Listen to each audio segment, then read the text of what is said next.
Okay, we will start today's lecture. So, previous lecture was based on the Archemedis principle and Pascal's law. Okay, and today's lecture will be based on the numericals, some numericals based on this principle. Okay, so yeah, so I'm writing the question and then we'll make you understand.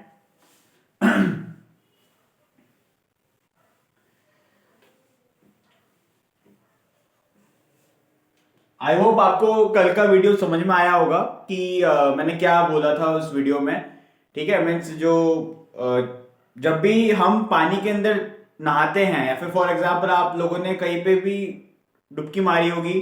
For example यहाँ पे गंगा नदी बहता है मेरे घर के सामने से ही, तो वहां पे अगर मैं जब भी नहाने जाता हूँ तो क्या है, पानी के अंदर अगर आप डुबकी मारोगे या फिर अपना हाथ डुबोगे तो आपको हाथ हल्का लगेगा as compare to outside the air. So why, वो क्यों होता है? वो फोर्स ऑफ ब्योएंसी के कारण होता है। ठीक है, मैं थोड़ा सा रिवीजन दिलवा रहा हूँ प्रिंसिपल का ताकि आपको समझ में आए question. Okay, so why does that happens ना? That happens due to the force of buoyancy. And force of buoyancy के कारण क्या होता है कि वो जो उसका जो एक काउंटर फोर्स ऊपर की ओर लगता है, that counter force is force of buoyancy. And that weight ना मीन्स, और वो जो ऑब्जेक्ट तुम्हारे डुबकी लगाने की वजह से, तुम्हारे डुबकी लगाने की वजह से या कोई भी ऑब्जेक्ट को पार्शियली या फुल्ली इमर्ज करवाने की वजह से जितना पानी डिस्प्लेस हुआ उतना पानी, वो उस पानी का जो वेट होगा वो फोर्स ऑफ ब्योएंसी के बराबर होगा। मैंने आखिरी में ये वाला फॉर्मूला लिखा था आप लोगों के सामने। Okay, I have written this formula in the last part of the video of previous lecture, that M F G. Okay, this is the mass of the fluid, mass of fluid displaced ना। ठीक है, and this is 9.8 ये वाला metre per second square, and this is force of buoyancy ना, force of buoyancy. Okay, so this is the basic understanding of this principle na. Now we will move ahead to the question now, that what kind of question we are going to do in this topic. So I am writing the question first, then we'll make you understand. So it's a very basic question. Okay, a penguin na, a penguin floats first in a fluid of density rho naught, floats first in fluid of density rho naught, then ठीक है, then in fluid of density, then fluid of density what, 0.95 rho naught, and then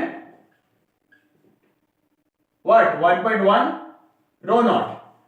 Okay, now I have to rank the densities according to the magnitude of buoyant force on the penguin. Okay, so the three cases are given here. Okay, three cases are given. In these three cases the density of the fluid is given. Okay, and the penguin is floating in all the three cases na. Okay, so the penguin, there is a penguin na. Okay, my drawing is not good, but still you can understand. So this is a penguin which is floating in this fluid. Okay, a penguin floating in the fluid. Okay, like this. You can consider this as a penguin. Okay, now it's not a good drawing. All right. So the question they asked, that what will be the order of the force of buoyancy on this penguin na, in all the three fluids. Okay, so you can see that in the question itself it is given that the penguin is floating na, penguin floats. Okay, first in this, then in this, then in this. It means that if you draw the free body diagram, the force of buoyancy will act upwards, and which force will counter the force of buoyancy? Force of gravity. Okay, Fg.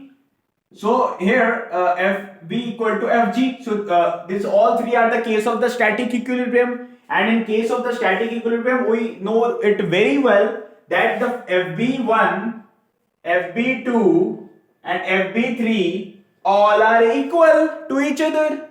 So this is the basic thing. Okay, so if they ask me to rank in order, then I will say that the Fb in all the three cases is same. Understood? Okay, now move to the next question. In the next question it is asked, rank the densities according to the amount of fluid displaced by the penguin. Now, okay, now I have to rank the density. Now, that the penguin has displaced some amount of fluid. So, what amount of fluid the penguin displaced in which container the most? Okay. For example, the density is given rho naught.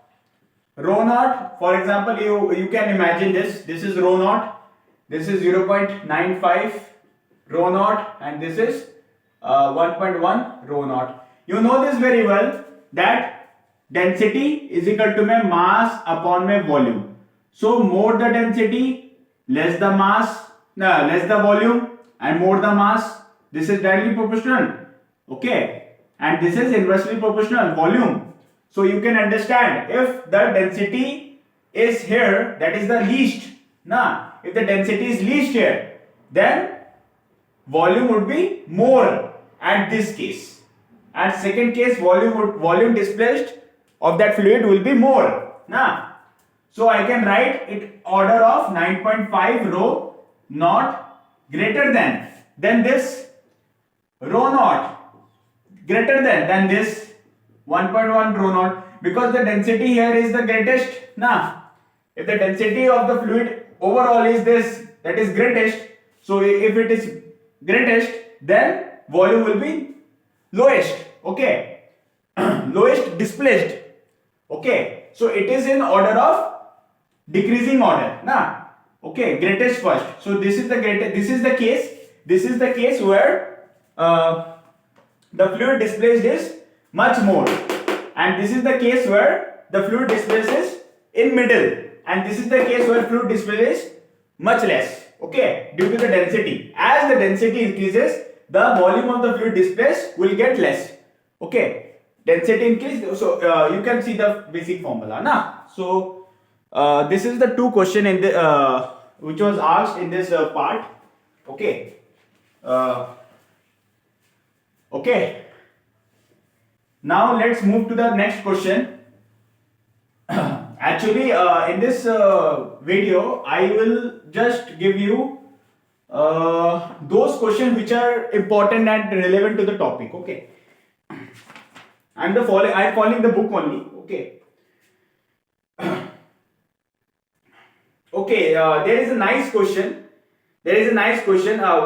What fraction of volume of an iceberg floating in a sea water is visible? So this is a practical question. Nah, this is a practical question. You can okay. What fraction of? What was the question? It's a very thick book. Now, what fraction of volume of an iceberg floating in sea water is visible? So what fraction of iceberg? What fraction of iceberg floating in a sea? Okay, what fraction of iceberg floating in a sea water is visible? In a sea water is visible. So I need to find the fraction. So for this we need two data. Okay, we need two data, that is density because we need. Okay, I will give you the data in the middle of the answer only now, because otherwise you will not get understand that now why this data is given. Okay, let's do it. So let Vi is the total volume of the iceberg. Okay, so for example, in any iceberg, okay, so this is a iceberg. You just imagine, and there must be some inside the water also, because this is the water, na, and this is polar bear. Okay, like this. Okay, okay, it's a very bad polar bear. My drawing is not good, nah, but you can imagine this is the polar bear, this is the iceberg, this is the part inside the water, nah. So the question is asking that what fraction of the iceberg floating in the sea water, nah. So that is visible. I have to find this much of part, nah, is visible, nah, because we can't visit this part. We can only visit the upper part only, nah. So I will take the volume, nah, let Vi be the volume, be the total volume of the iceberg, and non-visible portion is okay. We can solve this question. So we are taking, so we have to find the fraction, na. So let Vi be the total volume of the iceberg, na. I am taking Vi as total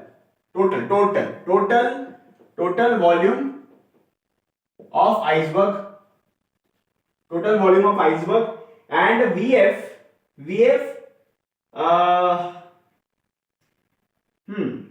and the volume Vf of the fluid, that is sea water displaced by the iceberg, and the what amount of volume is displaced by the fluid, na, because obviously it is also immersed in the water. So as we know, this is the volume displaced by fluid means water here, na. So we have to find this thing actually, na, fraction, na. We have to find this thing Vi minus Vf upon में Vi, okay, this thing. और अगर percentage पूछ लिया तो फिर multiply by 100 कर देना, और कुछ नहीं. ये चीज यहाँ पे दिया नहीं है, यहाँ पे बस थोड़ा सा एक्सप्लेनेशन है इस क्वेश्चन का, जो कि मैं आपको अभी समझाने की कोशिश कर रहा हूँ. So you can find 1 minus में Vf अपॉन में Vi. तो ये आपको निकालना है. तो ये निकालने के लिए आपको पता होना चाहिए ना कि भैया इसकी वैल्यू क्या है, इसकी वैल्यू क्या है, जो कि क्वेश्चन में गिवन ही नहीं है, ठीक है. लेकिन अगर आप यहाँ पे कल का फॉर्मूला सोचे ना, अगर आप सोचे तो आप ऐसे लिख सकते हो ना. पहली बात तो आपको दिख रहा है कि नहीं, मैं एक बार देख लेता हूँ. ओके, दिख रहा है ऑलरेडी. देखो ये वाला मैं मिटा देता हूँ. आई होप आपको ये चीज समझ में आ गया होगा. ओके, अगर आप कल का फॉर्मूला सोचे, वो जो मैं लिखा था F B is equal to में F G, that is M G M F G, ठीक है, ये लिखा था ना हमने. तो ये जो चीज है, इसी चीज को हम यूज कर सकते हैं. ये जैसे कि क्या कर सकते हो तुम, M I G is equal to में एम एफ जी, ये लिख सकते हो. This is the overall weight, overall volume ना. ओके, मैं आपको और थोड़ा सा समझाता हूं. जैसे कि आपको डेंसिटी पता है, मास अपॉन में वॉल्यूम होता है. तो डेंसिटी पता है तो वॉल्यूम की वैल्यू निकाल लो, m अपॉन में रो लिख दो, ठीक है. तो m अपॉन में रो लिख दो. तो यहां पे अगर आप पुट करोगे इसे, मान लो कि ये mi वाला है ना, और आपको फिर डेंसिटी के टर्म्स में इसे मिल जाएगा ना, आपको डेंसिटी के टर्म्स में मिल जाएगा. इसे बाद में हम इंक्लूड करेंगे. पहले तो हमने ऐसे लिख दिया, ठीक है, पहले ऐसे लिख दिया, जो कि इसे ये कैंसिल हो गया. पहले ये वाला लिख दिया हमने ना. तो mi इक्वल टू में mf ऐसा आ गया ना. मींस यहाँ पे हमें ये दोनों की वैल्यू भी नहीं पता है, क्वेश्चन से गिवन ही नहीं है यार. ओके, ये दोनों की वैल्यू भी हमें नहीं पता है. तो यहाँ पे हमने क्या कर दिया, इसे डेंसिटी के टर्म्स में लिख दिया ना. ये देखो, रो लिख दिया v और mi. तो इसकी वैल्यू हमने ये लिख दिया रो i और रो i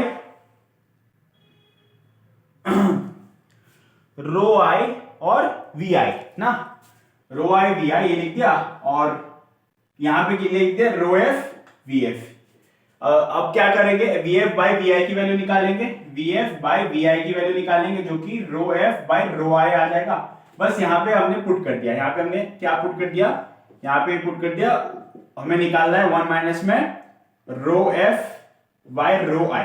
अब ये चीज गिवन है, ये चीज क्वेश्चन से गिवन है ना. दो डेंसिटी दे रखी है यहाँ पे 917 और 10, क्योंकि ये वाटर की डेंसिटी है ना, ये वाटर की डेंसिटी है. तो ये मैं यहाँ पे लिखता हूं 1 माइनस में ये आइस की डेंसिटी है, तो आइस की डेंसिटी कितनी होगी, जितना वॉल्यूम हमने लिया है आइसबर्ग का, ठीक है, 917 आइस की डेंसिटी, और वाटर का 1000 के करीब ही होता है, जो कि एग्जैक्ट होता है 1024। इसे अगर सॉल्व करेंगे तो मेरा आंसर आ जाएगा हाँ इंटू 0.10 आएगा, 0.10 आएगा, जो कि मल्टीप्लाई बाय 100 करोगे तो 10% आएगा। तो मेरा जो आंसर आएगा वो 10% आएगा, ठीक है, 10% मेरा जो आंसर आ जाएगा ना, ये मैंने अगर यहाँ पे मल्टीप्लाई बाय 100 किया तो, ठीक है। तो ये मैं कहना चाह रहा हूं, I am just saying this only that ये वाला जो क्वेश्चन में, तो हमें आंसर क्या हो जाएगा, what fraction of iceberg floating in a sea water is visible, 10%। 10%, we can only see 10% of iceberg floating in a sea, ठीक है, sea water, okay, so this is the way I have calculated this ना। I hope आपको समझ में आया होगा।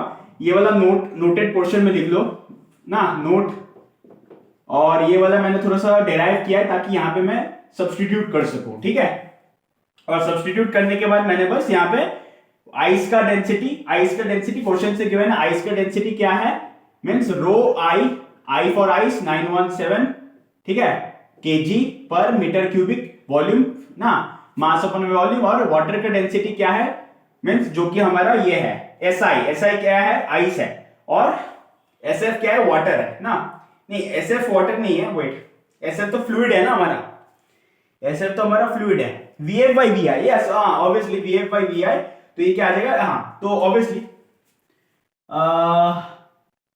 हाँ यहां पे उल्टा है ना, यहां पे क्या है, ठीक है, ठीक है, ऑलराइट ना, सही किया हमने, सही किया है ना। तो ये टेबल मिल नहीं रहा है, यहां पे एक एक्सपेरिमेंटल टेबल दे रखा है जो कि आप देख सकते हो। Alright, so this is the, आज के लिए इतना क्वेश्चन काफी है। अगला क्वेश्चन मैंने कि अगले क्वेश्चन हम नेक्स्ट लेक्चर में देखेंगे, तो ये 10% हम देख सकते हैं, ये आप समझ गए ना। मैं बस एक टेबल ढूंढने की कोशिश कर रहा हूं, वेट, टेबल इन्होंने जहां पे एक्सपेरिमेंटली दे रखा है, गिवन रो ऑफ आई की वैल्यू गिवन है ना,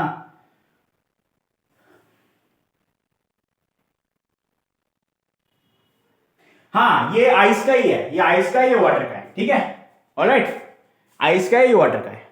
So thank you so much for today's lecture and yeah I conclude this and next lecture में हम और questions करेंगे या फिर next topic करेंगे बर्नौलीज इक्वेशन।